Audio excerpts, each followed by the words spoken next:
Communauté missionnaire chrétienne internationale. La communauté missionnaire chrétienne internationale est un mouvement spirituel. Un mouvement spirituel est un mouvement que Dieu amène à l'existence par le Saint-Esprit pour un but précis. Ce but demeure aussi longtemps que le Saint-Esprit le dirige et le coordonne en toute liberté.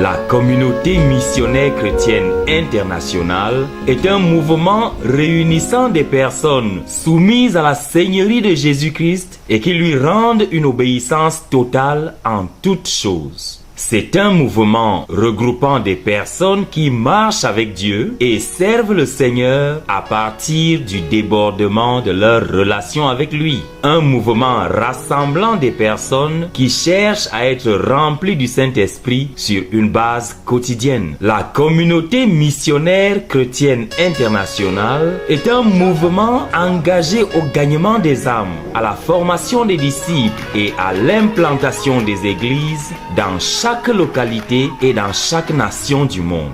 C'est un mouvement engagé à susciter, à former et à envoyer des missionnaires dans toutes les nations pour le salut des peuples de ces nations.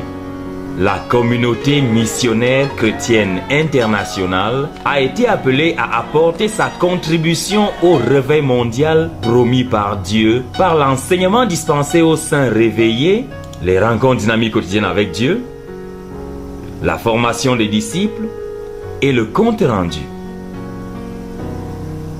Ayant reçu de Dieu un but, elle est engagée à la poursuite et à l'accomplissement de ce but qui est de prêcher l'évangile dans la puissance du Saint-Esprit à 10 milliards de personnes dans notre génération et d'en amener 1 milliard à connaître Jésus-Christ comme Seigneur et Sauveur. Ce milliard de personnes seront faites disciples pour obéir à Christ en toutes choses d'ici à l'an 2065.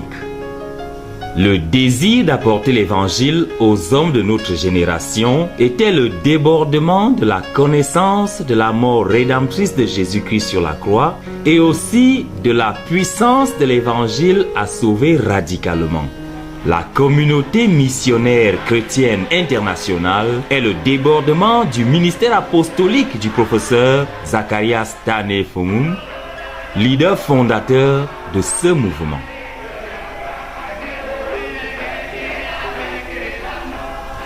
Qui était le professeur Zacharias Tane-Fomum? Le professeur Zacharias Tane-Fomum était le leader fondateur de la communauté missionnaire chrétienne internationale. Il était professeur de chimie organique à l'université de Yaoundé 1 et titulaire du Doctor of Science décerné par l'université de Durham en Grande-Bretagne.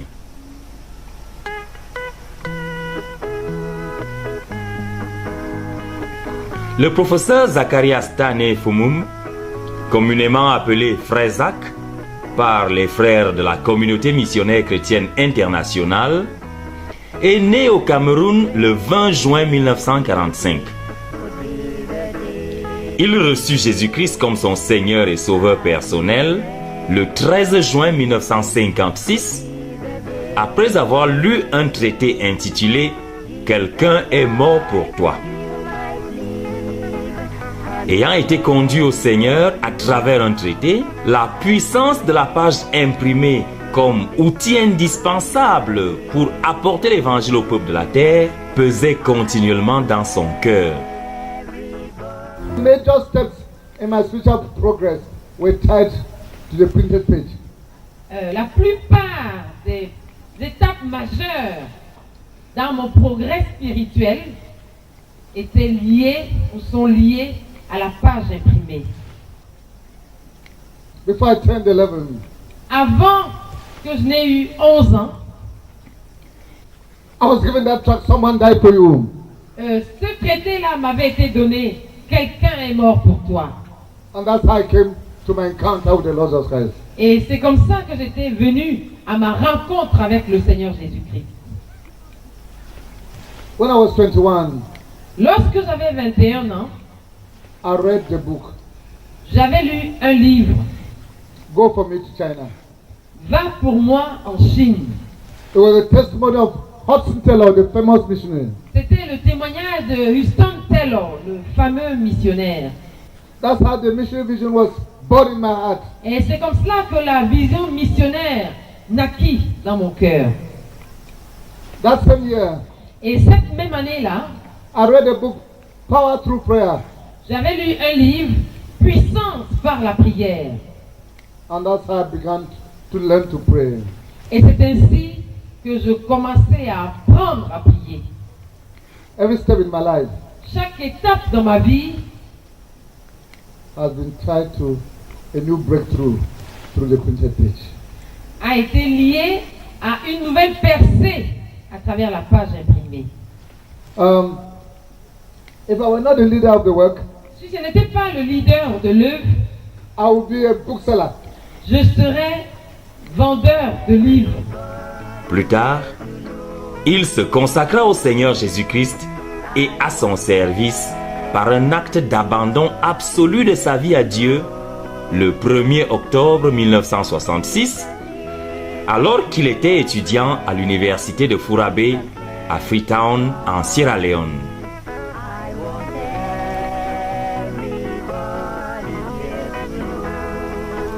C'est après cette expérience d'abandon absolu à Dieu qu'il commença à aimer profondément le Seigneur et à avoir un fardeau pour les âmes périssantes des hommes.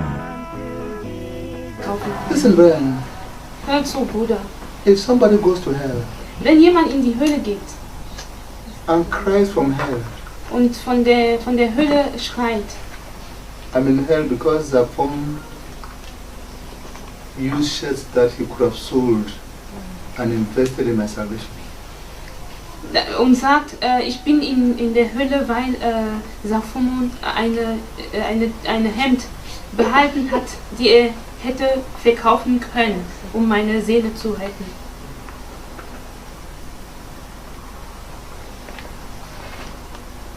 This is my only pair of shoes, Ich habe nur ein paar, also diese Paar Schuhe. but the shoes that have come, I've sold them Die Schuhe, die ich bekommen habe, habe ich verkauft, to invest the money quickly into the perishing souls of men. um das Geld so schnell wie möglich in das Evangelium zu investieren und in die Seele der sterbenden Menschen zu investieren.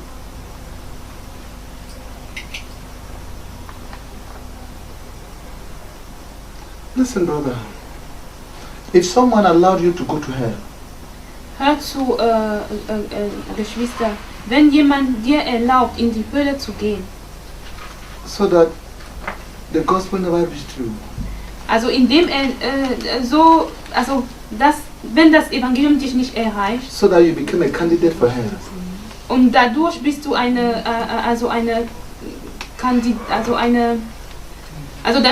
damit bist du in der Hölle gegangen, also deshalb bist du in der Hölle gegangen. what will you think of that person? Was würdest du von diesem jemand dann denken? Says, I love Jesus so much that he allowed you to go to hell. Würdest du denn sagen, ich habe Jesus so sehr geliebt, dass er dich in der Hölle geschickt hat? Because he was eating according to his rank. Weil der hat gegessen nach seiner Sozialklasse, also Dressing according to his rank. sich angezogen nach entsprechend seiner Sozialklasse, also seine Sozialzugehörigkeit. So that you go to hell. Und so bist du in der Hölle gegangen. Is that right? Ist das richtig?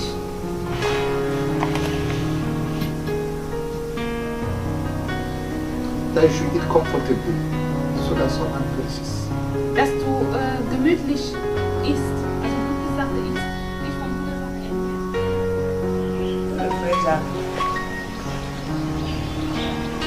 J'ai prié pour lui pendant 3 mois, en 1963, sans le connaître. Parce que j'étais à une réunion, la conférence des églises de toute l'Afrique en Ouganda. Et j'ai trouvé le pays très beau. Et les étudiants étaient engagés à proclamer l'évangile. Nos étudiants camerounais, quand ils allaient en Europe, ils revenaient incrédules. Et j'étais très impressionné de voir des étudiants qui étaient des pasteurs, des enseignants de la parole. Et j'ai fait là-bas en Ouganda 3 mois. Je priais, Seigneur, envoie un Camerounais ici, à l'université de Makerere. Je suis sûr que si un Camerounais vient ici, il va rentrer avec quelque chose au Cameroun. Pendant ses études doctorales à l'université de Kampala en Ouganda, il dut confronter la nécessité d'être rempli du Saint-Esprit comme prérequis exigé par le Seigneur pour un gagnement efficace des âmes. Le frère Zach se tourna vers Dieu dans la prière, cherchant à être rempli du Saint-Esprit. Le 24 octobre 1970, il fut rempli du Saint-Esprit. Après que le Saint-Esprit fut descendu sur lui, il eut une liberté inhabituelle dans la prière et un fardeau pour les perdus qui l'ont poussé à l'évangélisation personnelle au sein du campus de l'université de Makerere et dans les rues de Kampala en Ouganda. When the Holy Spirit came upon me, Quand le Saint-Esprit était venu sur moi, the gift of evangelism was imparted to me. le don d'évangéliste m'avait été imparti. Because I went to Kampala. Parce que j'étais allé, On the streets of Kampala.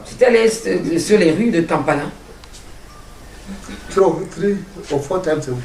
3 ou 4 fois par semaine. It's from 7 p.m. to about 9 or 10 or 11. De 19h jusqu'à environ 21h ou 22h ou alors And then 23h. about 500 people to the Lord. Jusqu'à ce que j'avais conduit environ 500 personnes au I've talked Seigneur. about how I ran after sinners. J'ai parlé de comment je courais après les pécheurs. When the Holy Spirit came upon me, Quand le Saint-Esprit était venu sur moi, I already loved God. j'aimais déjà Dieu. But there was a mad love for God. Mais il y a eu un amour fou pour Dieu. The day the Holy Spirit came upon me, Le jour où le Saint-Esprit était venu sur moi, I went and preached. j'étais allé prêcher. When I came back, I had my first all-night prayer meeting. Et quand j'étais revenu, j'avais eu ma première nuit de prière seule. Particulièrement quand le Saint-Esprit est descendu sur lui, c'est là où il a reçu le ministère d'intercession. Comme il a dit, il y avait des moments, en 1970, après que le Saint-Esprit soit descendu sur lui, il passait 8 heures en prière d'affilée et sans se fatiguer, il ne se rendait même pas compte. Il a raconté une instance où il priait. Il a prié pendant des heures. Son camarade, un de ses amis est venu s'agenouiller avec lui. Son ami a prié 2 heures de temps et il s'est en allé et il ne s'est même pas rendu compte tellement il était emporté dans la prière. I grew rapidly in the Lord. J'avais grandi rapidement When the dans Holy le Spirit Seigneur, came upon me, avec le Saint-Esprit venant sur moi. I began to cast out demons. J'ai commencé à chasser les démons. I remember in one school, Je me souviens dans un établissement,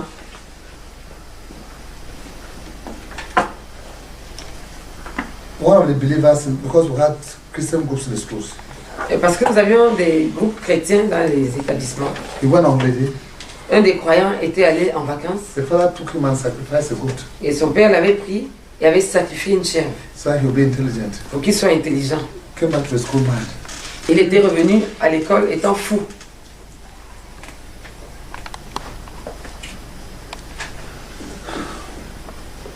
I was the unofficial leader of the youth. J'étais le dirigeant non officiel des jeunes. Because you really don't minister by appointment. Parce qu'en fait, en réalité, on ne rend pas ministère par nomination. But I was, the brother wrote to me that I should come quickly. Mais les frères m'avaient écrit demandant que je vienne rapidement. Because this fellow was rolling mad. Parce que ce gars-là They locked him in a room. était en pleine crise de folie. On l'a enfermé dans une chambre. When I got there, Quand je suis arrivé là-bas, I took him to a teacher's home that was staying. je l'ai amené dans l'appartement pour enseignants où je vivais. I battled with the demons Je me suis battu avec les démons for 2 relentless hours. pendant 2 heures sans relâche. He fell down, delivered. Le garçon est tombé à terre, délivré. I fell down exhausted. Et moi, je suis tombé au sol exténué.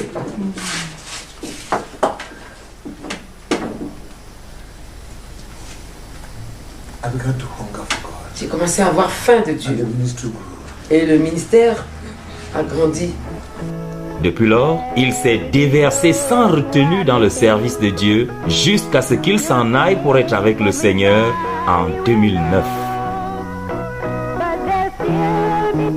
Le 3 mai 1975 à Kampala en Ouganda, après l'obtention d'un doctorat PhD en chimie organique, le frère Zach devait revenir au Cameroun.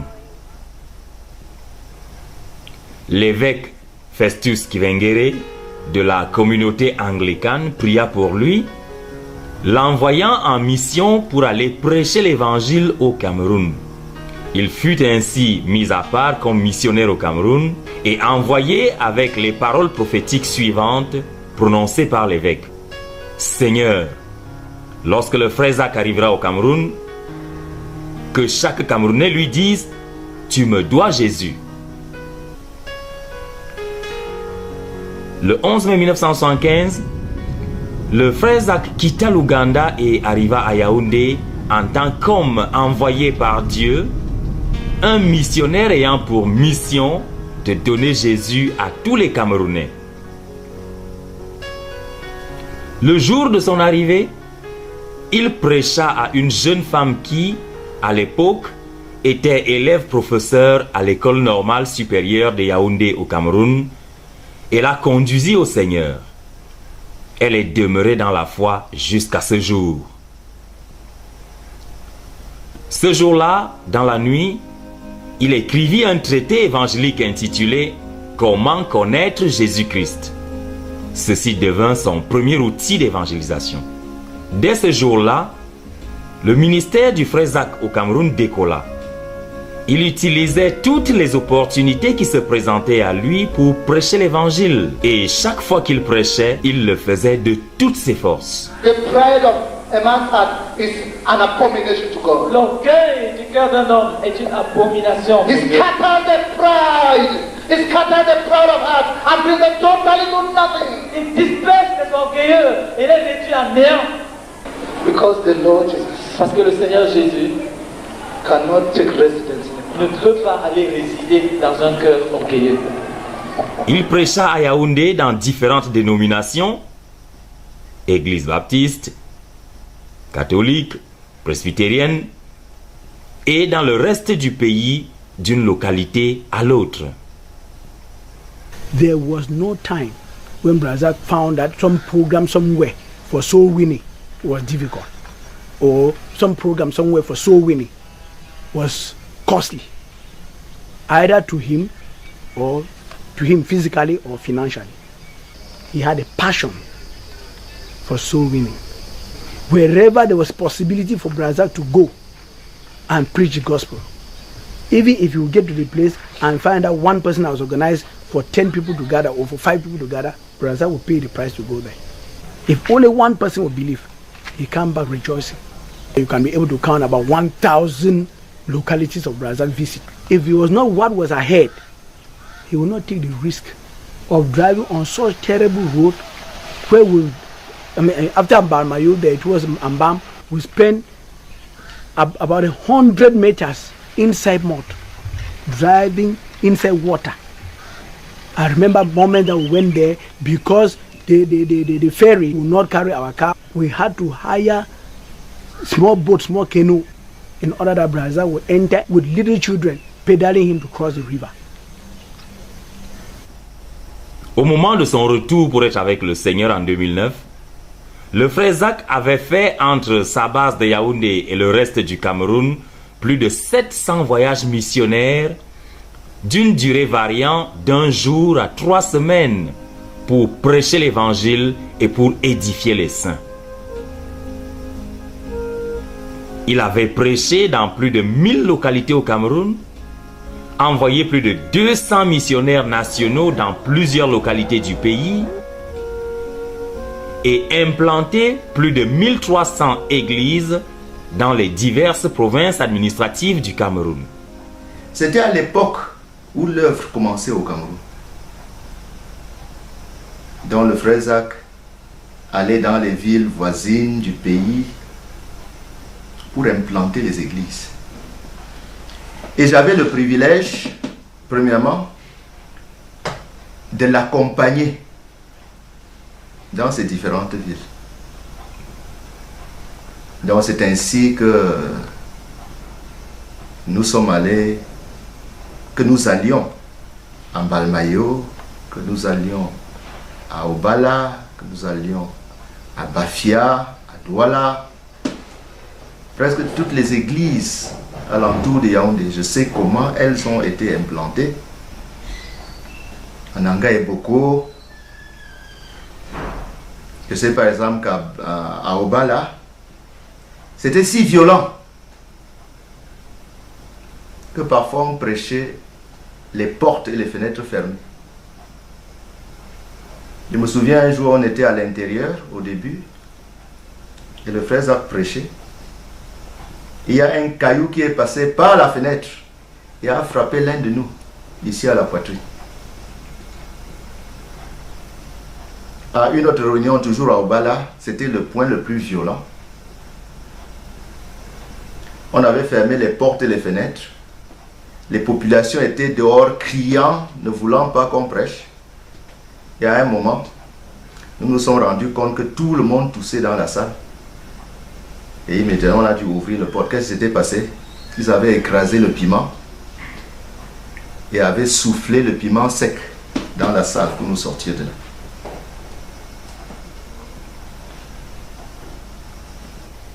Dans sa base de Yaoundé, il implanta et bâtit avec ses couvriers une méga église qui, à son départ en 2009, avait atteint un effectif stable d'environ 12 000 membres.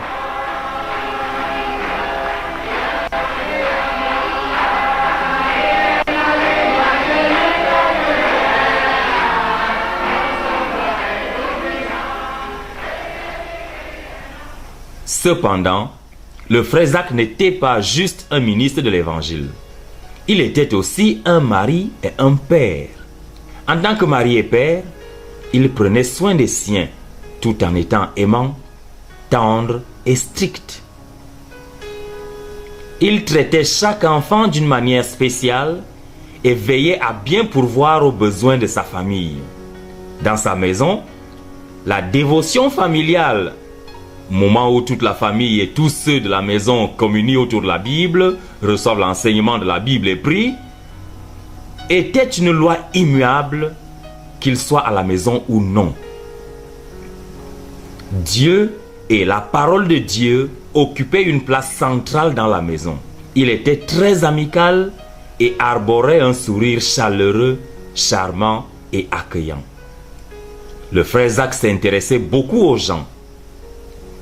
En dépit de l'énorme pression sous laquelle le mettait l'appel de Dieu dans sa vie et son emploi de professeur d'université, il était très sensible aux besoins des gens. Le frère avait un ministère de compassion qui se manifestait notamment par un souci particulier pour des gens qui souffrent, des gens en détresse, des gens dans des problèmes. Par exemple, lorsqu'il revenait de certains voyages, les gens pouvaient être rassemblés en grand nombre à Etougébé pour l'attendre. Mais quand il arrive parfois d'un long voyage venant d'Europe, des pays africains, parfois après avoir passé des jours, des semaines, il peut arriver qu'il est d'abord parti à l'hôpital pour rendre visite à quelqu'un.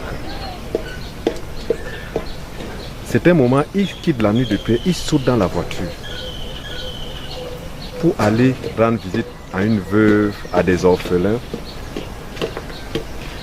C'est un moment après les réunions d'enseignement.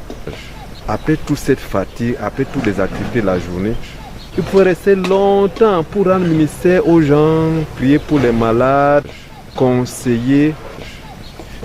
Et après certaines campagnes d'évangélisation, de délivrance, sa réjouissance n'était pas tant ceux qui avaient été délivrés, guéris, mais il avait de l'agonie pour ceux-là qui n'avaient pas été guéris, pour ceux-là qui n'avaient pas été délivrés. Il consacrait du temps aux gens, aux individus, et faisait tout ce qui était en son pouvoir pour satisfaire les besoins des personnes nécessiteuses et souffrantes, ce qui lui coûtait grandement sur les plans émotionnels et financiers, mais aussi en temps. Il avait une capacité inhabituelle de se réjouir avec ceux qui se réjouissaient et de pleurer avec ceux qui pleuraient. Il avait un grand cœur et pardonnait à ceux qui l'offensaient profondément. Il partageait sa vie avec les gens. Il était aussi très discipliné avec le temps et avec l'argent. Il s'appliquait à la discipline dans l'utilisation du temps. Comme j'ai dit, une des choses, c'était racheter le temps pour mettre dans la prière. Racheter le temps pour être avec Dieu. Et il avait vu l'importance du temps tel que il y avait des moments. Il disait même que lorsque il veut voyager, que les gens ne viennent pas l'attendre parce que c'est gaspiller le temps de Dieu. Et il y avait des moments où, dès qu'on finissait une réunion, il disait à personne que personne ne le suive. Parce qu'il voulait racheter son temps pour être seul avec Dieu. Et il était très méticuleux avec l'utilisation du temps. Il n'était pas quelqu'un, bien qu'il aimait beaucoup les gens, mais il y avait des moments où il était très strict. Tu pouvais penser que celui-ci n'aime pas les gens. Mais c'était juste parce qu'il voulait racheter le temps pour être avec Dieu. Et comme il voulait travailler très dur, quand il se couchait, parfois il disait après 5 minutes, il faut qu'on me réveille. C'était une discipline et il disait que 5 minutes de sommeil, c'est déjà suffisant. Donc la discipline, ce n'était pas juste pour être discipliné, c'était parce qu'il voyait le temps de Dieu précieux et il voyait le temps comme quelque chose qui doit être mis dans Dieu et dans l'œuvre de Dieu. Il était très simple, propre et ordonné. On pouvait le voir même à sa main d'écriture. Il était transparent et partageait avec les siens ses joies, ses peines, ses difficultés, ses batailles de foi et la vision de l'appel de Dieu dans sa vie.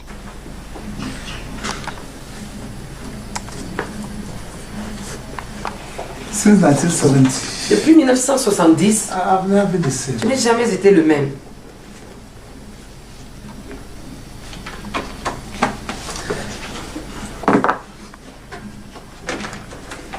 At 28, à 28 ans, I was speaking at the highest meeting in Uganda. J'avais été orateur dans la réunion la plus élevée en Ouganda. The Uganda Keswick Convention. La convention ougandaise de Keswick. Before that meeting, I fasted for 3 days. Avant cette réunion-là, j'avais jeûné pendant 3 jours. Where we were staying, my neighbor was a senior lecturer in physics. Là où nous habitions, mon voisin était un chargé de cours en physique. He was at the meeting. Il était à la réunion. Mr. Professor Kemgere, I took the first lesson. I took the first message. J'avais pris le premier message. Mr. Professor Kemgere, he was the leading speaker of Uganda for 20 years. Et l'évêque Festo Kibengere, qui était le dirigeant de l'Afrique, de l'Ouganda pendant 20 ans, et de l'Afrique de l'Est pendant 20 ans, avait pris le message suivant. When I came home, quand j'étais rentré à la maison, Dr. Blethill, my neighbor, said, Dr. Blethill, mon voisin, était venu et il avait dit, you may not know it. Tu pourrais ne pas le savoir. But as we were speaking, the Holy Spirit was flowing and filling the room. Mais pendant que tu parlais, le Saint-Esprit coulait et remplissait la salle.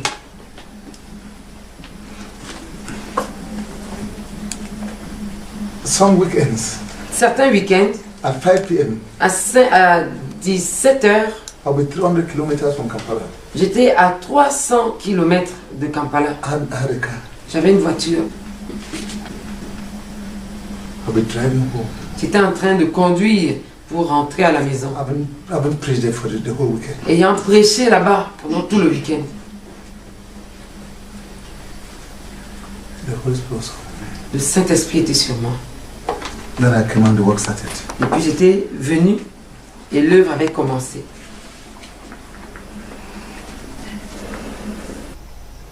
Ainsi, il était un modèle et un véritable bâtisseur d'hommes utiles à Dieu et aux intérêts de Dieu.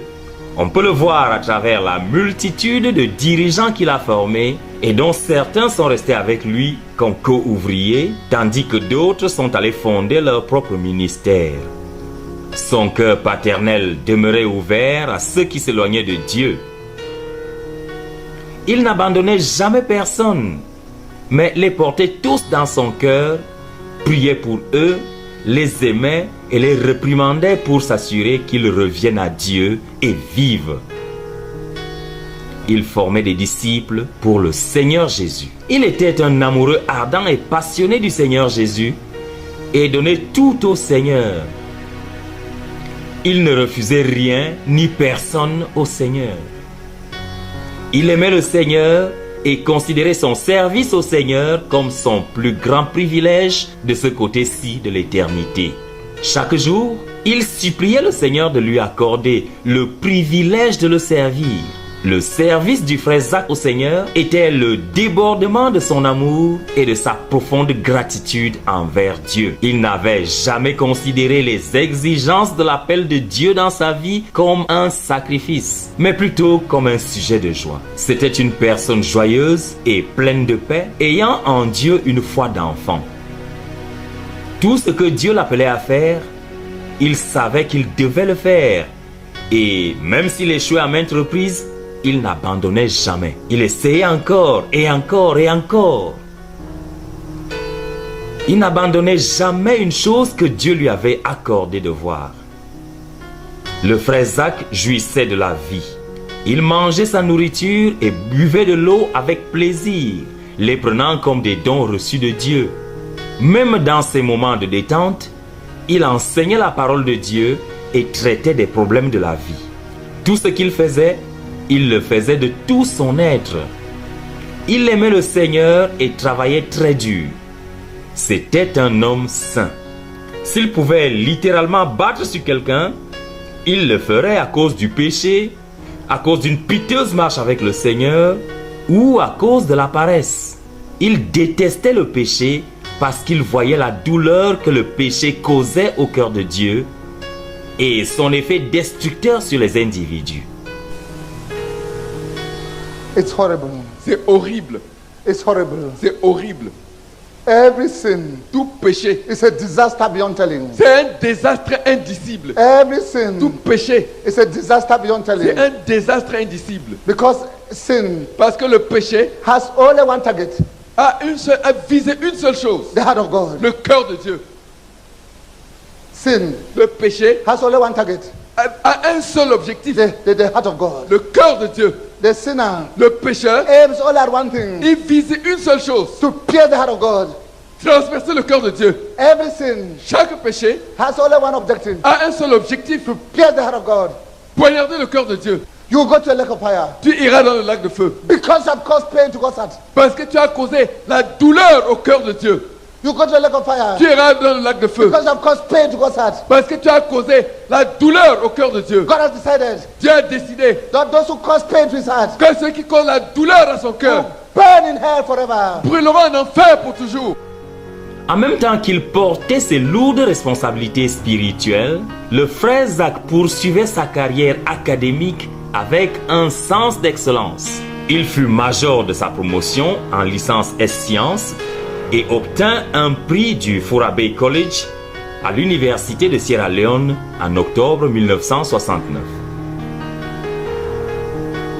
Ses recherches en chimie organique furent sanctionnées par l'obtention d'un doctorat PhD à l'université de Makerere en octobre 1973. Ses publications scientifiques, évaluées par l'université de Durham en Grande-Bretagne, furent distinguées comme des travaux de grande envergure. ce qui lui valut le diplôme de Doctor of Science, DSc, en octobre 2005. En tant que professeur de chimie organique à l'université de Yaoundé 1, le frère Zach a supervisé et co-supervisé plus de 100 mémoires de maîtrise et thèses de doctorat et a été co-auteur de plus de 160 articles parus dans les meilleures revues scientifiques internationales. Il considérait la recherche scientifique comme un acte d'obéissance au commandement de Dieu d'assujettir la terre, dans Genèse 1, verset 28. Il savait aussi que le Seigneur Jésus est le Seigneur de la science, car par lui toutes choses furent créées, Colossiens 1, 16. Il fit du Seigneur Jésus le directeur de son laboratoire de recherche, tandis que lui, professeur Fomum, prenait le rang de directeur adjoint. Il attribua son succès scientifique au leadership du Seigneur Jésus. Et tout ce qu'il a fait en science, tous ses projets de recherche, tous ses résultats scientifiques, tout ce qu'il a accompli, il a consacré cela, y compris sa thèse de DSc au Seigneur Jésus-Christ. Donc nous suivons ces traces et la vision qu'il avait de la recherche. Et il nous a donné l'ordre de produire des résultats exceptionnels pour porter le nom du Seigneur Jésus-Christ à la vie de la science. Il y avait cependant une chose remarquable dans la vie du frère Zach. C'était sa vie de disciple du Seigneur Jésus. Il avait accepté et reçu le Seigneur Jésus comme son Seigneur et modèle. Pour lui, tout ce qui se trouve en Christ est final et doit être suivi. Pour le frère Zach, le modèle de la vie chrétienne et du service, c'est le Seigneur Jésus dans son être, dans son faire et dans son avoir. Sa vie quotidienne en tant que disciple du Seigneur Jésus-Christ était caractérisée par une marche quotidienne avec Dieu dans la prière, la lecture de la Bible, les rencontres dynamiques quotidiennes avec Dieu, la lecture de la littérature chrétienne et le revêtement du caractère de Christ. C'était un homme qui avait faim de Dieu et qui, par conséquent, cherchait Dieu, connaissait Dieu, obéissait à Dieu, aimait Dieu, servait Dieu et prenait grand plaisir à plaire à Dieu. Und sie investieren ihr Geld.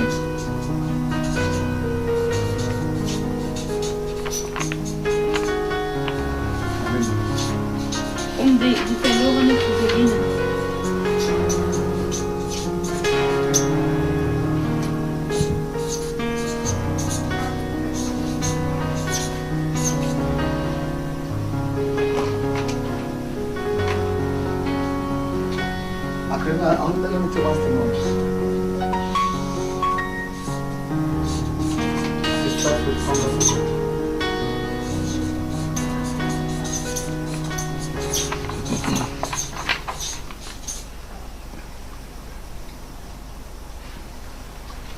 We start with hunger for God. Es fängt mit Hunger für Gott an. Hunger and thirst. Hunger und Durst. Hunger and thirst for God. Hunger und Durst für Gott. Talk about hunger and thirst for God. Erstens Hunger und those who hunger and thirst for God. Diese, die Durst und Hunger haben, für Gott haben. As they hunger, they will begin to. The hunger for God will lead to seeking God. Dass dieser Hunger und dieser Durst für Gott wird dazu führen, dass sie As Gott they seek Him, und das they will find Him. Und während sie Gott suchen, werden sie ihn finden. As they find Him, und wenn sie ihn they gefunden will haben, know Him. werden sie ihn kennen. As they know Him, und wenn sie ihn kennen, they will love Him. werden sie ihn lieben. As they love God, während sie Gott lieben, they will love the lost, because for God so loved the world, for God so loved the lost. Und dann, wenn sie Gott lieben, dann werden sie die Verlorenen lieben. And as they love the lost, und wenn sie die Verlorenen lieben, they will give time to win the lost. dann werden sie ihre Zeit investieren, um die Verlorenen zu retten. They give time to win the lost.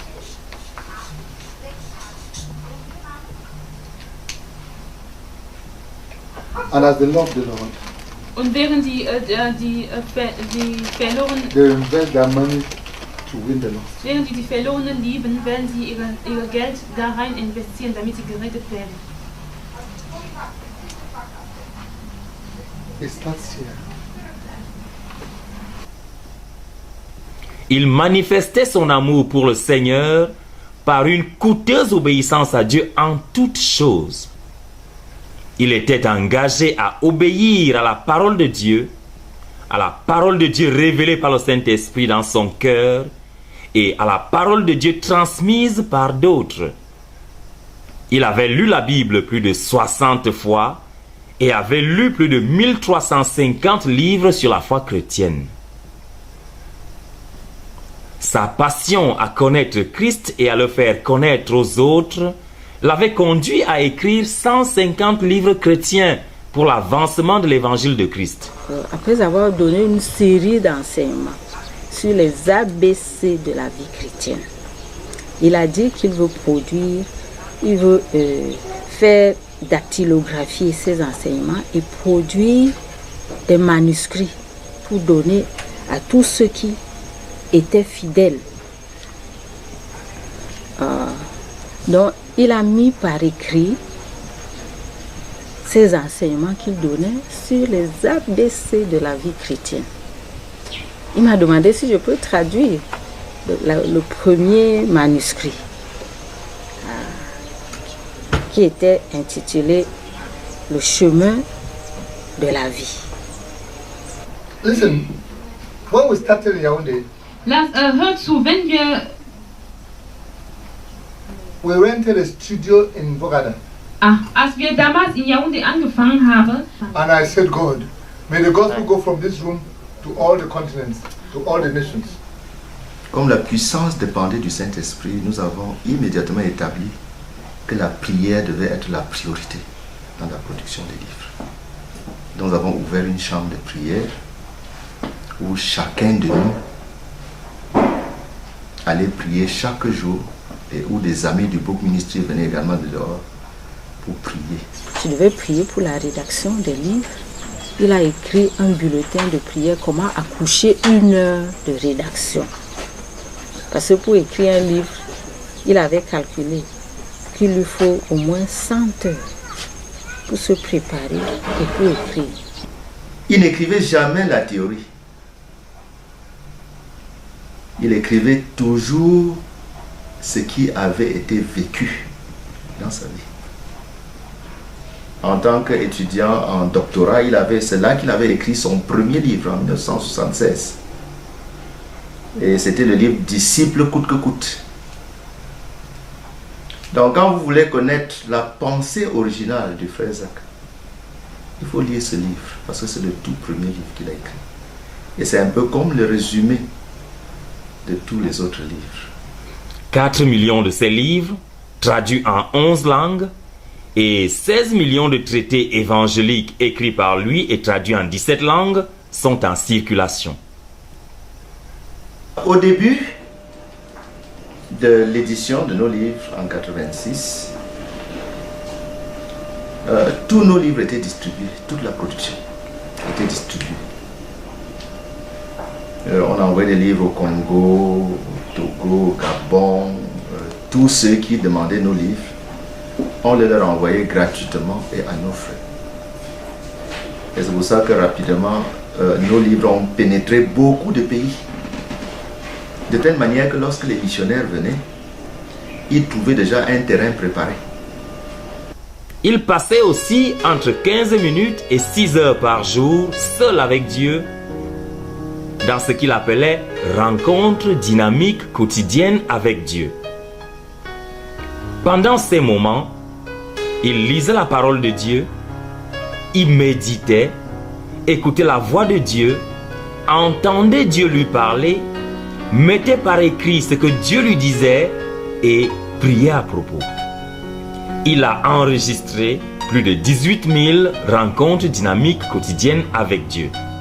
Il considérait ces rencontres quotidiennes avec Dieu autour de sa parole comme la force déterminante de sa vie. À ces rencontres quotidiennes avec Dieu s'ajoutent plus de 60 périodes d'une durée de 3 à 21 jours qu'il appelait « retraite pour le progrès spirituel ». Pendant ces périodes, il se retirait seul pour chercher Dieu dans la prière et dans la parole. Ceci transforma lentement le frère Zach en un homme qui, au départ, avait faim de Dieu, ensuite en un homme qui avait faim et soif de Dieu, puis en un homme qui avait faim et soif et qui languissait après Dieu.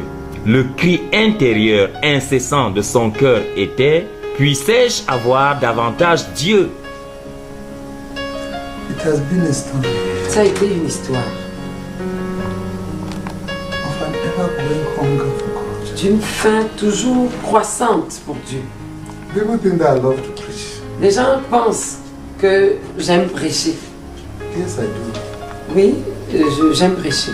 But I prefer Mais je préfère to be left alone. qu'on me laisse seul avec greatest Dieu. joy, my greatest joy Ma plus grande joie is to be alone. c'est d'être seul avec Dieu.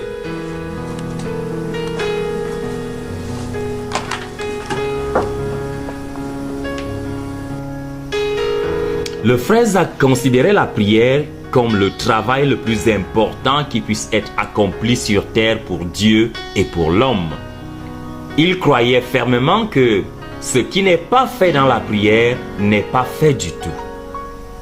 C'était un homme de foi qui croyait que Dieu exauce les prières et donc il priait. Des sujets de prière écrits, il avait plus de 50 000 exaucements enregistrés et il entreprit plus de 100 marches de prière d'une distance allant de 5 à 47 km dans des villes et métropoles à travers le monde. Il enseignait intensément et profondément sur la prière à partir des Écritures, des vies et des enseignements d'hommes qui ont marché avec Dieu et de sa propre vie. Il écrivit aussi plusieurs livres sur la prière. Il s'efforçait de plus en plus à connaître Dieu et à le mouvoir pour qu'il exauce la prière. Il suppliait pour que l'on prie pour lui. Il sautait facilement d'une conversation à la prière. Il accordait beaucoup de valeur à la prière et la plupart du temps, quand il se déplaçait en voiture, il priait avec ses compagnons de voyage pour quelques besoins de l'œuvre. Il mit des sujets de prière à la disposition de tous pour permettre à quiconque voulait prier pour lui, en 5 minutes ou plus, de le faire. Il mit aussi sur pied des chaînes de prière, des chambres de prière et des maisons de prière où davantage de prières étaient élevées à Dieu, et ceci de manière toujours plus croissante. When you see a non-praying leader, you lead a non-praying church. Quand on voit un dirigeant qui ne prie pas, il va diriger une église qui ne prie pas.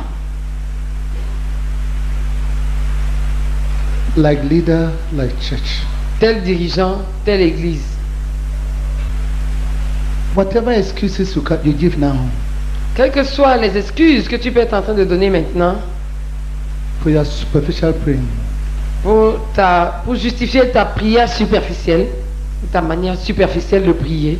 one thing I want to tell you, Une chose que je voudrais te dire, you may accomplish 0.1% of what God intended you to accomplish.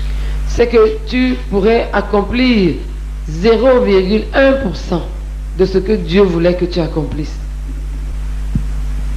Before Jesus Christ prayed the Holy Spirit to come upon him, Avant que Jésus-Christ ne prie pour que le Saint-Esprit vienne sur lui, until he has torn heaven by prayer, jusqu'à ce qu'il ait déchiré les cieux par la prière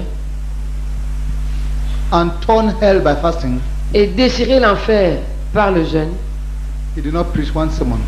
il n'avait pas prêché un seul sermon. He knew he had to deal with God Il savait qu'il fallait qu'il traite avec Dieu and deal with the enemy et qu'il traite avec l'ennemi before he would deal with man. avant de traiter avec l'homme. Oh, may God give us men of God Oh, puisse Dieu nous donner des hommes de Dieu, women of God, des femmes de Dieu, instead of men of men, au lieu des hommes, and women of men. et des femmes, des hommes. Le 12 mai 1975, un jour après son arrivée à Yaoundé, en provenance de l'Ouganda, il tint sa première nuit de prière avec 2 personnes. At the first all-night prayer meeting, Während das erste Gebetsnacht, we were 3 of us, wir waren 3 Leute. Priska, myself, and 1 person. Schwester Priska, meine Frau, ich selbst und eine dritte Person. And since that day, Und seit diesem Tag, there has never been any week when there's no one all night in Yaoundé. seit dieser Zeit, es hat nie eine Nacht gegeben, wo es keine Gebetsnacht gibt. Now all nights are every night. Jede Nacht gibt Gebetsnacht. La prière avait toujours été centrale dans sa vie. Les nuits de prière et les saisons de prière caractérisaient sa vie. Avec son équipe, il a tenu plus de 57 croisades de prière.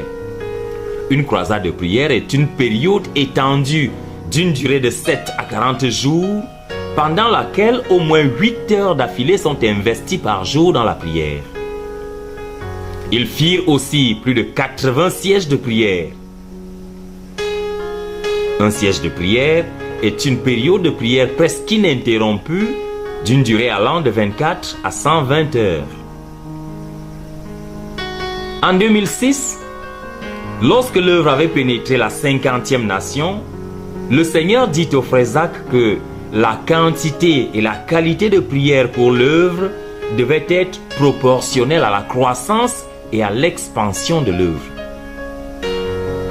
Ainsi, sur instruction du Seigneur, le frère Zach commença à conduire les frères à prier chaque nuit à la base de Touguébé à Yaoundé, de 22h à 6h du matin, et plus tard, de minuit à 6h du matin. Il appela ces nuits de prière « Nuits de prière pour la conquête du monde ». S'inspirant du passage de Lévitique 6, verset 6, « Le feu brûlera continuellement sur l'autel, il ne s'éteindra point ». Il exhorta et chargea son équipe de prière de s'assurer que la prière soit élevée à Dieu chaque nuit à la base de l'œuvre qui à l'époque se situait à Etchegebe à Yaoundé pour soutenir l'œuvre grandissante à travers le monde. Il disait que la mesure spirituelle d'un homme, c'est pas sa vie de prière. Et il disait que si quelqu'un a reçu quelque chose à faire pour le Seigneur et il ne prie pas, c'est que ce n'est pas, il n'a rien, c'est que ça ne peut pas être une œuvre de Dieu. Qu'une œuvre de Dieu est faite à partir de la prière, est développée dans la prière et grandit dans la prière. Depuis lors, les nuits de prière pour la conquête du monde se sont fidèlement tenues jusqu'à ce jour, chaque nuit à Koumé où se situe le nouveau quartier général du ministère. Le frère Zach considérait aussi le jeûne comme l'une des armes majeures pour le combat spirituel chrétien. Ainsi, il accomplit plus de 250 jeûnes d'une durée allant de 3 à 40 jours, buvant de l'eau et prenant des vitamines solubles dans l'eau pendant ces longs jeûnes. Le frère Zach vit l'importance de racheter l'argent et de l'investir dans l'évangile de gloire pour atteindre ceux qui n'ont pas Christ. Il choisit par conséquent de mener un style de vie de simplicité et de pauvreté auto-imposée afin que les revenus de sa famille soient investis dans l'œuvre. We have a house that we built in the past. We have put it on sale and we will give the proceeds 100% to Jesus Christ. நாங்க அந்த வீட்டை வித்துட்டு sold our house, வீட்டை வித்துட்டு அதை ஆண்டவர் கொண்டு கொடுத்துட்டோம். There was a time we sold a carpet. Carpet, எங்க வீட்ல இருந்த கார்பெட்டை வித்தோம். We had a deep freezer and a fridge. The fridge was new. My wife sold it. Fridge வீட்ல இருந்துச்சு, அது புது ஃப்ரிட்ஜ், டீப் ஃப்ரீசர், இந்த பொருட்கள் எல்லாம் குளிர்பானத்துல பாதுகாக்கிறது, அதையும் வித்து ஆண்டவருக்கு கொடுத்துட்டோம். I came from Jenny. Somebody gave her a good briefcase. She sold it. நல்ல பிரீஃப் கேஸ் இருந்துச்சு, அதையும் வித்து ஆண்டவருக்கு கொடுத்தோம். Last time when I was here, brother bought me some good clothes. போன தடவை நான் இருந்த போது எனக்கு பாஸ்டர் நல்ல சூட் வாங்கி கொடுத்தார். Maybe he's asking why I'm not wearing them.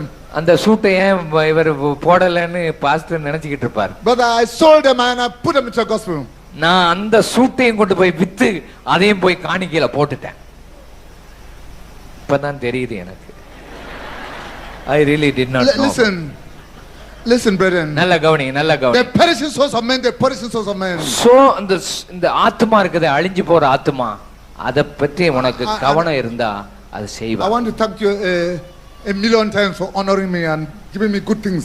எனக்கு நல்ல பொருட்கள் எல்லாம் நீங்க கொடுத்து என்ன ஆனர் பண்றதுக்காக உங்களுக்கு மில்லியன் டைம் நன்றி சொல்றேன்.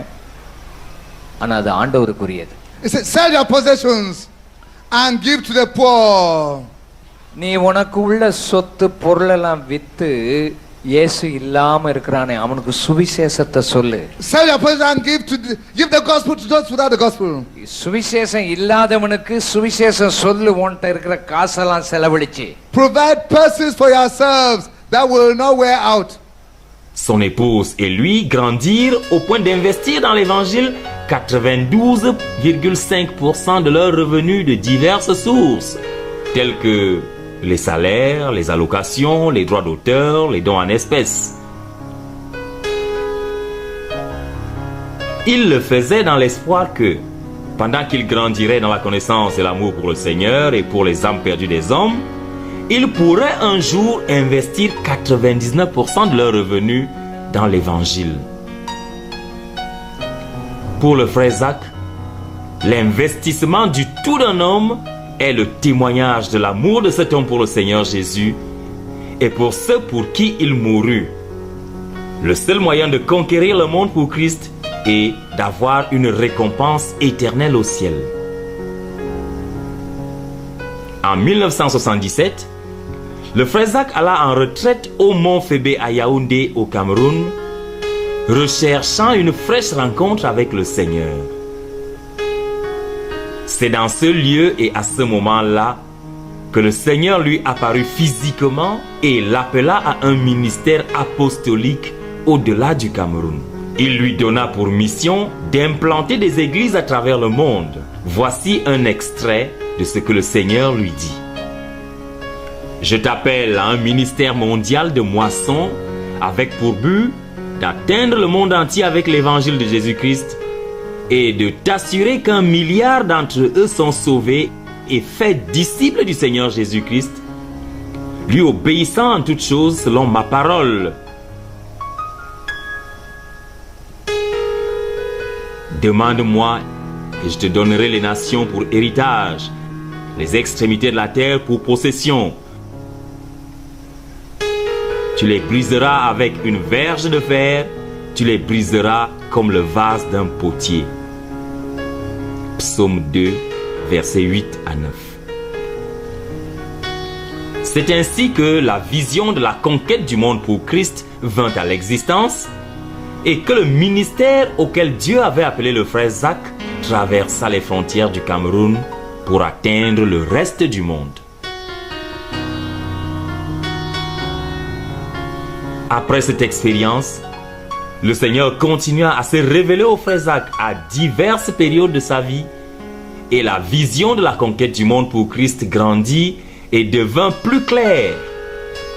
C'est cette vision, transformée en des buts réalisables, qui définit son ministère et devint le fardeau central de sa vie. Il travaillait sans arrêt, voyageait beaucoup et œuvrait durement en prêchant, enseignant, bâtissant des hommes pour qu'ils connaissent et servent Dieu. Il guérissait les malades, chassait les démons des personnes oppressées et possédées et brisait les malédictions. Au moment de son retour pour être avec le Seigneur, il avait effectué plus de 500 voyages missionnaires d'une durée allant de 2 jours à 6 semaines de sa base de Yaoundé vers plus de 70 nations sur tous les 6 continents et envoyé plus de 200 missionnaires internationaux dans plusieurs nations sur tous les 6 continents. Il avait implanté des églises dans plus de 60 nations.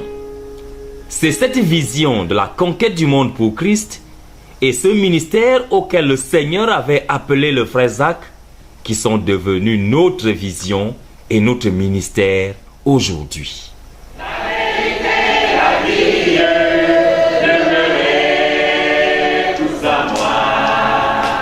Le frère Zach n'avait pas seulement été appelé par Dieu comme apôtre de l'Évangile. Il avait aussi été appelé à un ministère distinct d'intercession.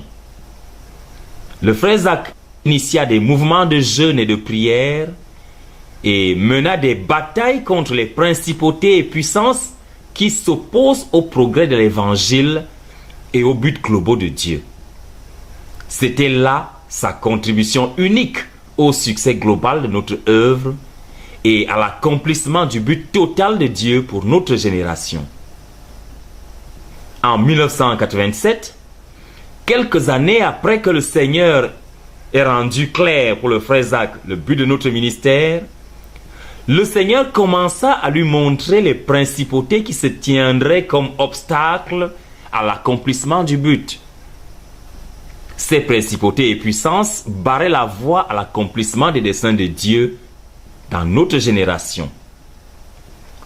Dieu appela distinctement le frère Zach au renversement des principautés et puissances comme tâche à exécuter pour que notre but soit accompli. À propos du renversement du prince du communisme, qui tenait 2 milliards de personnes captives dans 30 pays, le frère Zach écrivit les lignes suivantes dans son livre « La pratique de l'intercession ». Le premier prince que le Seigneur nous appela à renverser est le prince du communisme. Au cours de mon premier jeûne de 40 jours, je fus transporté en esprit pour un tour du monde durant lequel le Seigneur me montra le pouvoir actuel du prince du communisme et ses plans pour la conquête du monde. Il me dit, le secret de la croissance et de l'expansion du communisme, c'est l'engagement absolu et le sacrifice total. S'il y a des personnes prêtes à s'engager à moi de manière absolue et à sacrifier tout pour moi dans une mesure au moins égale à celle du communisme, je travaillerai avec elles pour m'assurer que le prince du communisme est renversé. Plus tard, après beaucoup de prières et d'attentes devant Dieu, nous envoyâmes la lettre suivante à nos couvriers dans le Seigneur. Nous avons décidé, en réponse à l'invitation du Seigneur, de jeûner pendant 21 jours, ne buvant que de l'eau, du 10 au 30 décembre 1987. Nous demanderons à Dieu de faire de nous le genre de personnes qui peuvent coopérer avec lui pour le renversement du prince du communisme. Nous lui demanderons aussi d'en susciter plusieurs autres qui, à travers l'engagement absolu et le sacrifice total pour lui, seront utilisés pour renverser le prince du communisme. Je vous invite personnellement à vous joindre à nous dans ce jeûne. La pratique de l'intercession, page 185. Au 17e jour du jeûne, le 26 décembre 1987, le Seigneur dit au frère Zach que le but du jeûne avait été atteint,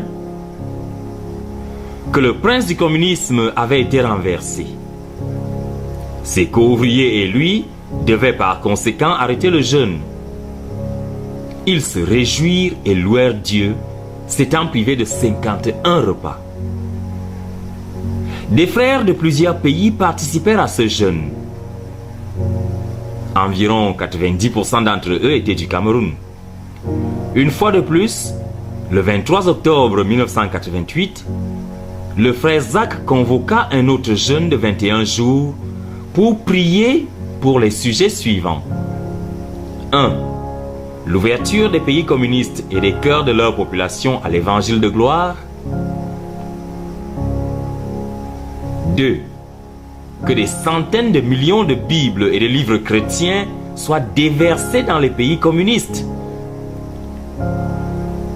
et qu'ils soient traduits en chinois, en russe et en d'autres langues parlées dans les pays communistes. 3. Que des multitudes d'apôtres, de prophètes, d'évangélistes, de pasteurs et d'enseignants consacrés et sanctifiés soient envoyés dans les pays communistes. 4. Que parmi les croyants des pays communistes, des apôtres, prophètes, évangélistes, pasteurs et enseignants soient suscités pour travailler dans les pays communistes. 5. Que l'Église dans les pays non communistes soit enflammée et zélée pour les églises des pays communistes. Le jeûne débuta le 5 décembre 1988. 1522 personnes issues de 23 pays participèrent à ce second jeûne. Ce fut un jeûne difficile pour lui. Le dernier jour du jeûne, le 25 décembre 1988, le Seigneur parla au frère Zach et lui dit: « Dis à mes enfants qui ont jeûné que j'ai accepté la contribution qu'ils ont apportée pour s'assurer que mon fils exalté ait une victoire totale dans le monde communiste. J'ai accepté leur jeûne. Je l'échange par une récompense dans mon royaume ce jour-là, chacun selon ce qu'il lui en a coûté. Tu continueras à t'emparer de ce que tu as conquis, mais tu le feras par la prière et la littérature envoyées dans les pays communistes, mais plus jamais à travers de longs jeûnes. » Après avoir reçu ce message d'encouragement du Seigneur, le frère Zach écrivit dans son livre intitulé « La pratique de l'intercession » ce dont il devint sûr. Il écrivit: « Le prince du communisme fut-il renversé? Il doit subsister dans plusieurs cœurs la question de savoir si oui ou non le prince du communisme a été renversé. Tout ce que nous disons, c'est que le Dieu qui nous appela à jeûner et à prier pour son renversement nous dit qu'il a été renversé. » C'était le 20 décembre 1987. Nous croyons avoir correctement entendu Dieu, que ce soit au sujet du jeûne ou au sujet de son résultat. Nous n'avons cependant pas besoin de nous défendre. Si Dieu nous a parlé et si nous l'avons entendu correctement, alors, à compter du 20 décembre 1987, il devrait y avoir des changements de grande envergure dans les pays communistes par rapport à leur attitude vis-à-vis, premièrement, du communisme, deuxièmement, de l'emprisonnement des croyants, troisièmement, de l'obstacle à l'entrée des Bibles et autres littératures chrétiennes, quatrièmement, du refus des libertés aux individus, et cinquièmement, de plusieurs autres changements. Si le prince du communisme était effectivement renversé, et si les croyants continuaient à se tenir à la brèche, alors des millions de personnes dans les pays communistes devraient se tourner vers le Seigneur Jésus-Christ dans quelques années à un taux phénoménal. Plusieurs dirigeants communistes devraient se départir, au moins en pratique, de l'approche communiste de la vie et rechercher une approche de la vie qui soit pieuse. Nous regardons à Dieu pour qu'il accomplisse sa parole à nous adresser. Amen. La pratique de l'intercession, pages 192 et 193. L'impact de ce jeûne fut ressenti dans le monde entier quelques mois seulement après la rupture, en ceci que le communisme s'effondra dans divers pays d'Europe centrale et orientale. L'évolution de la Pologne vers un gouvernement dans lequel les communistes sont une minorité et la contestation grandissante dans les États baltiques sont deux signes simples des changements sans précédent qui ont eu lieu en Europe de l'Est. Que penserait Lénine, le père du communisme mondial, en voyant le mouvement qu'il a inspiré commencer à s'écrouler de l'intérieur? Que ferait Joseph Staline s'il voyait le rideau de fer de l'Europe s'affaisser? Et qu'est-ce que cela impliquerait pour leurs successeurs si la Pologne formait un gouvernement non communiste? C'est ici la fin du système communiste en Europe. J'en suis sûr à 100%, je suis optimiste. L'Europe de l'Est, qui fut un bloc solide contrôlé par Moscou, ressemble plus aujourd'hui à un puzzle branlant dont les pièces seraient sorties de 3 boîtes différentes. La Hongrie et la Pologne sont sur le point d'adopter le multipartisme. La Tchécoslovaquie et l'Allemagne de l'Est abritent des poches de résistance malgré les tentatives faites par le gouvernement pour les écraser. Ce n'est qu'en Roumanie et en Bulgarie, où l'on vit encore à l'ombre du stalinisme, qu'il n'y a pas de dissidence significative. Je pense que nous évoluons vers des guerres, quelque chose qu'on n'avait jamais vu avant. C'est-à-dire que nous avons vu la transition des régimes totalitaires vers des démocraties libérales. De telles transitions n'ont jamais eu lieu dans un système communiste. Ce fut une révolution. Un article intitulé « Révolution de 1989 » tiré du site www.wikipedia.org, encyclopédie libre sur Internet, enregistrant les séries d'événements qui se déroulèrent dans plusieurs pays communistes en 1989. Il y est écrit: les révolutions de 1989 furent des révolutions qui renversèrent les régimes communistes dans divers pays d'Europe centrale et orientale. Les événements débutèrent en Pologne en 1989 et se poursuivirent en Hongrie, en Allemagne de l'Est, en Bulgarie, en Tchécoslovaquie et en Roumanie. L'un des facteurs communs à la plupart de ces événements était l'usage abondant de campagnes de résistance civile, démontrant l'opposition populaire au maintien du régime du parti unique et contribuant à la pression pour le changement. La Roumanie fut le seul pays du bloc oriental où le renversement du régime communiste se fit avec violence. Parmi les révolutions anticommunistes les plus connues, il y a la chute du mur de Berlin qui apparut comme l'ouverture symbolique vers la réunification allemande qui eut lieu en 1990.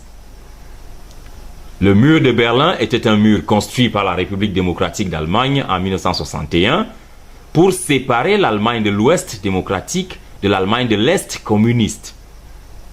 La chute de ce mur, le 9 novembre 1989, apparut comme l'ouverture symbolique vers la réunification allemande qui eut lieu en 1990. L'Union soviétique fut dissoute vers la fin de l'année 1991, ce qui aboutit à la déclaration par 14 pays de leur indépendance: l'Arménie, l'Azerbaïdjan, la Biélorussie, l'Estonie, la Géorgie, le Kazakhstan, le Kirghizistan, la Lettonie, la Lituanie, la Moldavie, le Tadjikistan, le Turkménistan, l'Ukraine et l'Ouzbékistan. Ce qui aboutit à la déclaration par 14 pays. Le communisme fut abandonné en Albanie et en Yougoslavie entre 1990 et 1992.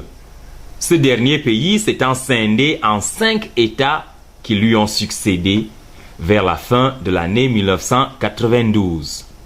La Slovénie, la Croatie, la Macédoine, la Bosnie-Herzégovine et la République fédérale de Yougoslavie, renommée plus tard Serbie-Monténégro, et scindée plus tard en 2 États, la Serbie et le Monténégro.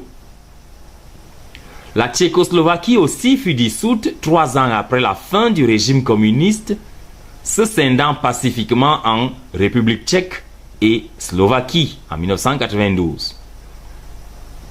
L'impact fut ressenti dans des douzaines de pays socialistes. Le communisme fut abandonné dans des pays tels que le Cambodge, l'Éthiopie, la Mongolie et le Yémen du Sud. L'effondrement du communisme a amené les commentateurs à déclarer la fin de la guerre froide. La Voix des martyrs, ministère dédié à l'assistance de l'Église persécutée à travers le monde, écrivit aussi un article intitulé 40 ans de ministère dans son site internet www.persécution.com.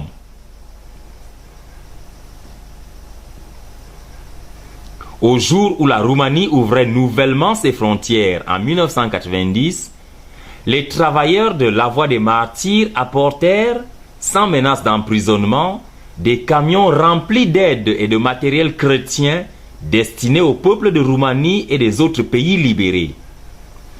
Une imprimerie chrétienne et une librairie furent ouvertes à Bucarest en Roumanie et, en 1991, 10 tonnes de littérature et d'aide furent rapidement écoulées vers la Sibérie. En 1992 aussi, la Voix des martyrs ouvrit une librairie chrétienne à Moscou et distribua plus d'1 million d'exemplaires du Nouveau Testament illustré aux enfants d'Albanie, de Roumanie, de Moldavie, de Russie, d'Ukraine et de Bulgarie. En l'espace de 4 ans, la plupart des requêtes élevées à Dieu durant les jeûnes de 1987 et 1988 avaient déjà été exaucées. Le communisme était en train d'être abandonné dans la plupart des pays communistes et de nouvelles réformes politiques étaient entreprises. Les organisations chrétiennes et les églises étaient invitées par plusieurs pays anciennement communistes. Il leur était permis de distribuer des Bibles et de la littérature chrétienne dans plusieurs territoires communistes. La liberté de religion fut proclamée dans plusieurs territoires communistes et la persécution des chrétiens fut réduite. En vérité, le prince du communisme avait été renversé.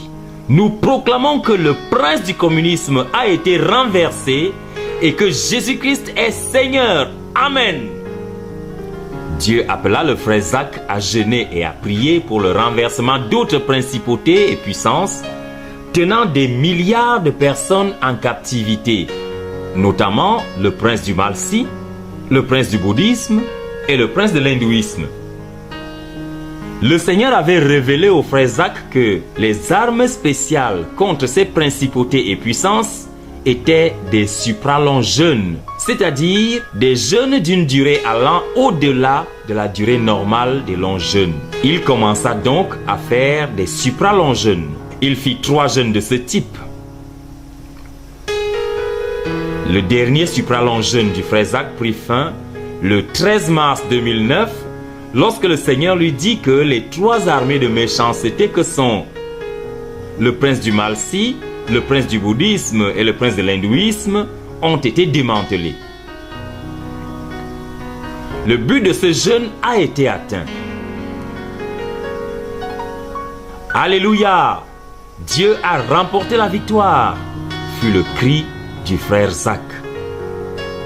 Il arrêta le jeûne et envoya une lettre à tous les membres de la CMCI pour annoncer la victoire du Seigneur sur les 3 armées de méchanceté et la fin du supralong jeûne.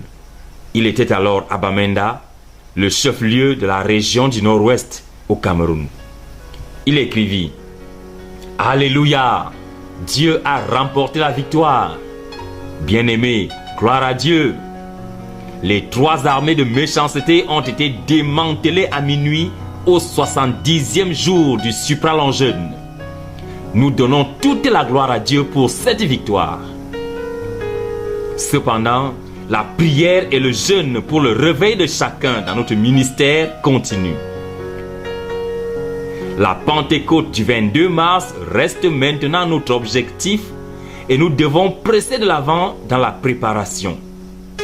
S'il te plaît, joins-toi à moi pour remercier le Dieu du ciel qui m'a transporté tout au long des 70 jours et nous a permis d'avoir la victoire sur les armées de méchanceté. Merci beaucoup pour ton soutien et tes prières qui l'ont rendu possible.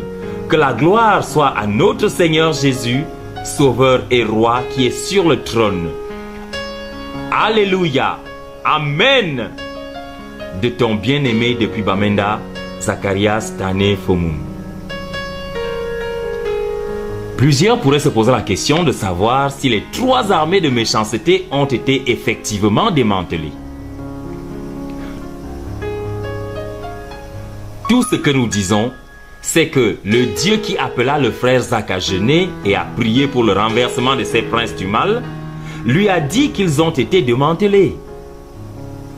Si les 3 armées de méchanceté ont été effectivement démantelées, alors des millions de personnes aux abords de l'Afrique du Nord, du Moyen-Orient et de l'Asie, où vivent plus de 4,4 milliards de personnes, et dont 90% sont non évangélisés, et où l'islam, le bouddhisme et l'hindouisme occupent la place centrale, devraient se tourner au Seigneur Jésus dans quelques années à un taux phénoménal.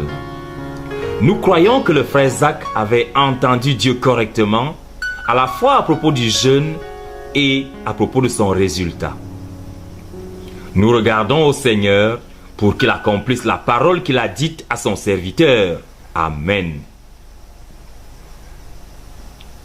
Le 14 mars 2009, alors que le frère Zach était en route pour Bambili, une petite localité située dans la région du nord-ouest au Cameroun, pour faire une restitution à son professeur de littérature anglaise à propos d'une affaire qui s'était passée lorsqu'il était élève au secondaire dans les années 60, il aperçut un non-croyant qu'il connaissait mais qu'il n'avait pas vu depuis longtemps.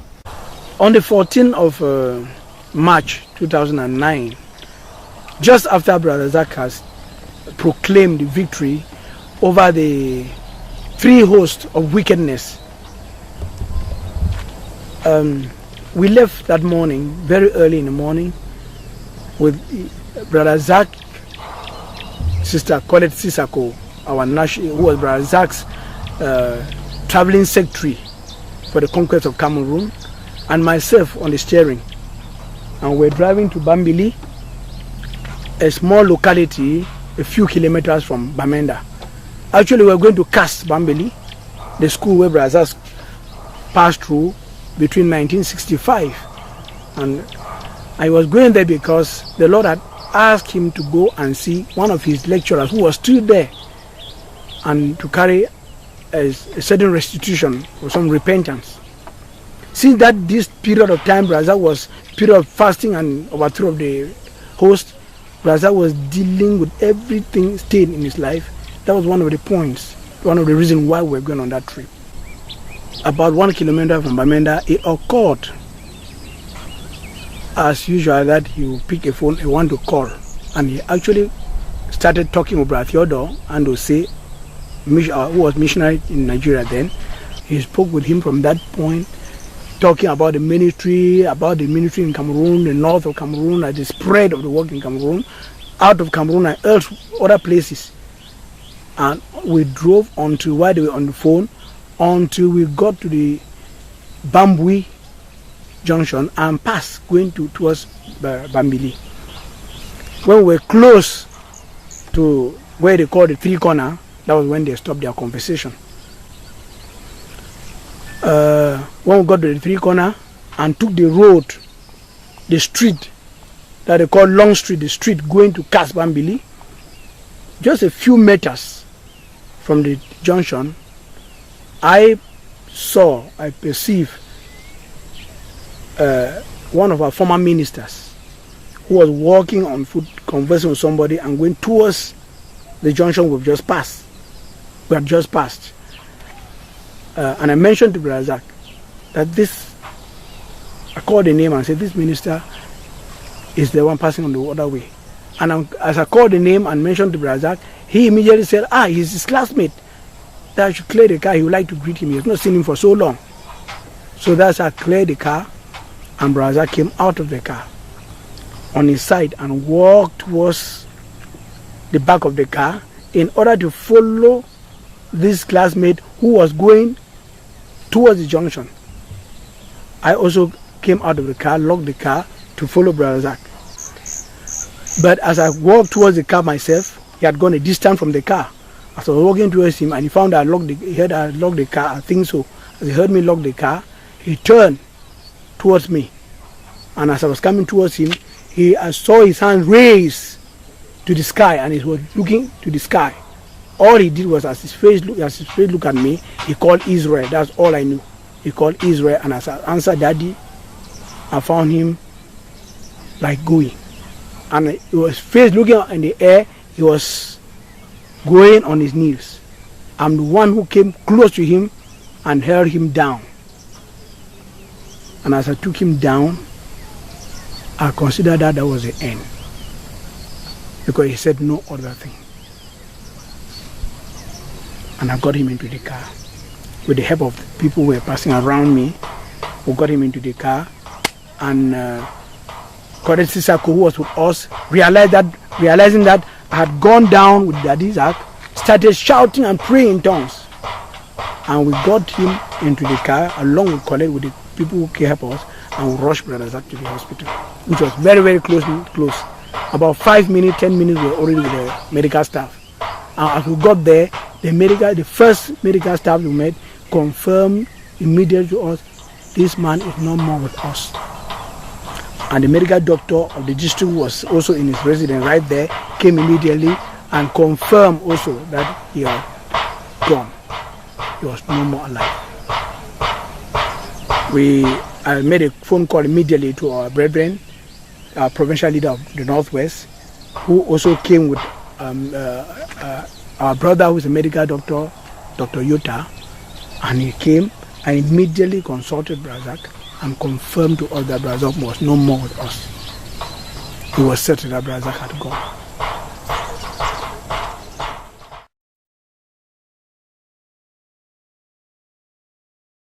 Nous pouvons véritablement dire du frère Zach qu'il avait combattu le bon combat, qu'il avait achevé sa course et qu'il avait gardé la foi. Gloire soit à Dieu pour une vie menée pour la gloire exclusive du Seigneur.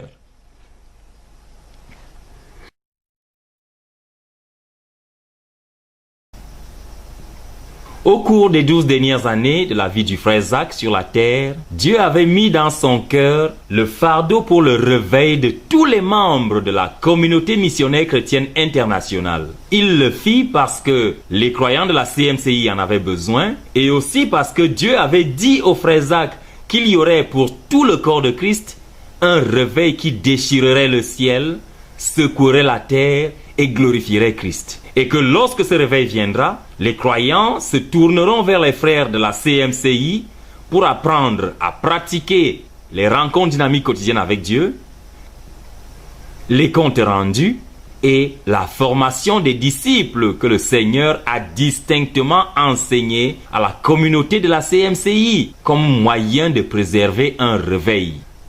Le fardeau pressant du frère Zach était que tous, à la communauté missionnaire chrétienne internationale, cherche à être rempli du Saint-Esprit et marche avec Dieu chaque jour.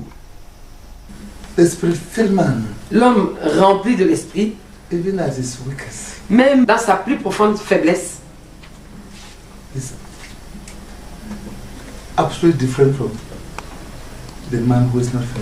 est absolument différent de l'homme qui n'est pas rempli du Saint-Esprit. Il y a une différence dans la profondeur, dans la largeur, dans le contenu.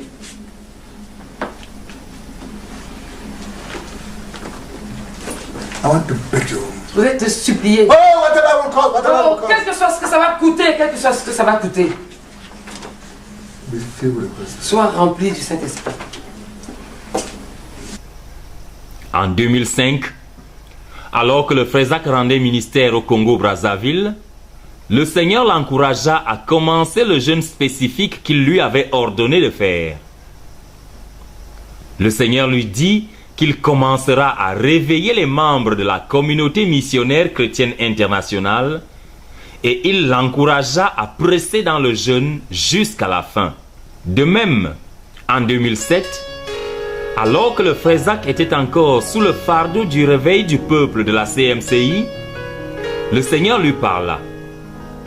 Cette fois, il rendait ministère à Santa Cruz en Bolivie. Le Seigneur lui donna un message pour tous les membres de la communauté missionnaire chrétienne internationale. Ce message était la réponse de Dieu au cri à lui adressé par le frère Zach pour qu'il envoie le réveil au peuple de la communauté missionnaire chrétienne internationale. Ce message était un commandement de Dieu au peuple de la communauté missionnaire chrétienne internationale d'envahir le monde avec l'évangile par l'évangélisation, le gagnement des âmes, l'implantation des églises, la guérison des malades, la délivrance des démons et le brisement des malédictions. Et ceci, quelles que soient leurs conditions spirituelles. Le Seigneur promit que si les croyants de la CMCI obéissaient à ce commandement, il commencerait à restaurer chacun d'entre eux à son premier amour pour le Seigneur et à son sentiment d'intimité avec Dieu. Le Seigneur dit de manière particulièrement claire dans ce message que cet appel à une saison spéciale d'évangélisation, de gagnement des âmes, d'implantation des églises, de guérison des malades, de délivrance des démons et de brisement des malédictions était le moyen qu'il avait choisi pour restaurer le peuple de la communauté missionnaire chrétienne internationale à son premier amour pour Dieu et sa méthode pour apporter la croissance en nombre désiré. Le Seigneur insista tant sur ce message qu'il déclara 2008 année d'évangélisation, de gagnement des âmes et d'implantation des églises à la communauté missionnaire chrétienne internationale. Le 31 mai 2008, alors que le frère Zach était en mission à Londres, le Seigneur lui parla encore. Cette fois-ci, le message était destiné aux missionnaires nationaux et internationaux. Dans ce message, le Seigneur commanda aux missionnaires nationaux et internationaux de notre œuvre de se retirer dans une retraite personnelle de 10 jours pour rechercher le revêtement d'en haut, préalable unique et non négociable au gagnement du plus grand nombre possible d'âmes qui demeurent.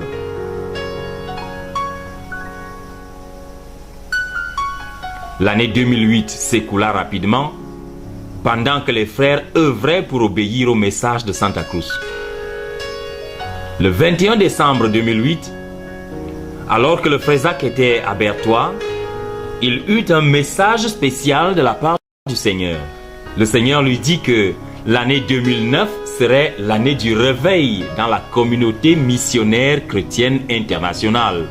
Chaque croyant devrait retourner à son premier amour pour le Seigneur en déracinant les choses et les attitudes qui barrent la voie au Saint-Esprit dans son cœur et en devenant fidèle à être disciple du Seigneur Jésus, priant seul, ayant ses rencontres dynamiques quotidiennes avec Dieu, lisant la Bible, lisant la littérature chrétienne, prenant des retraites pour le progrès spirituel, priant avec les autres, donnant à Dieu, jeûnant, gagnant des âmes, faisant des disciples pour Christ, rendant compte, étant un membre fidèle de l'église locale, servant le Seigneur dans le domaine de son appel dans sa vie, vivant au centre de la volonté de Dieu en toutes choses et faisant tout pour la gloire exclusive du Seigneur Jésus.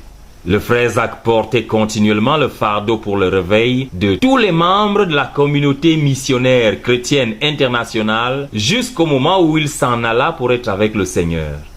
Partout où les gens ont cru et obéi aux directives prophétiques, le message de Brazzaville, le message de Santa Cruz, le message de Bertois, Dieu a agi selon sa parole prophétique.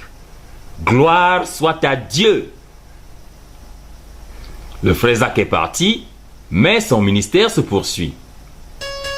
Le frère Zach est parti, mais notre but n'est pas encore accompli.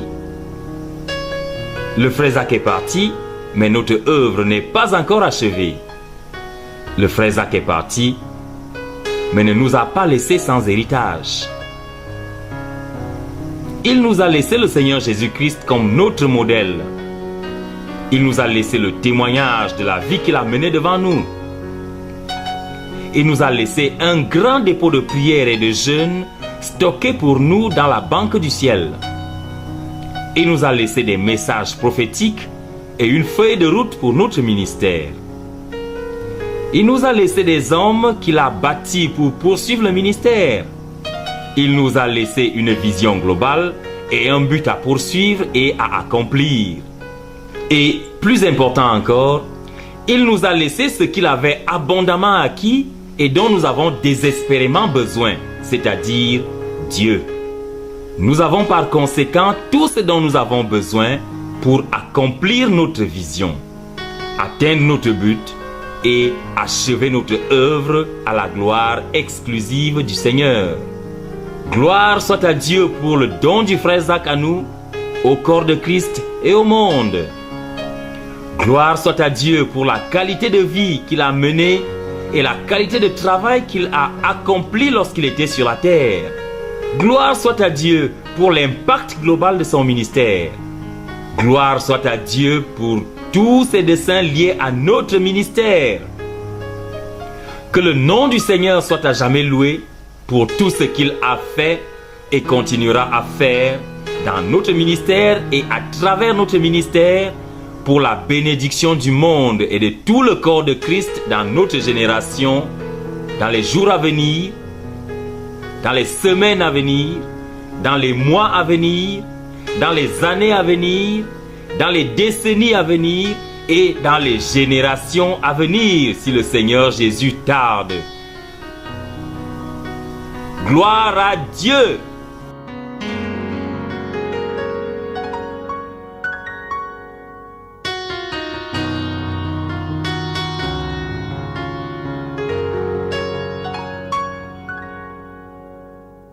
Oh, essuie tes larmes et vas à Damas. Lève-toi et prêche la bonne nouvelle. Je t'enverrai vers un homme nommé Ananias.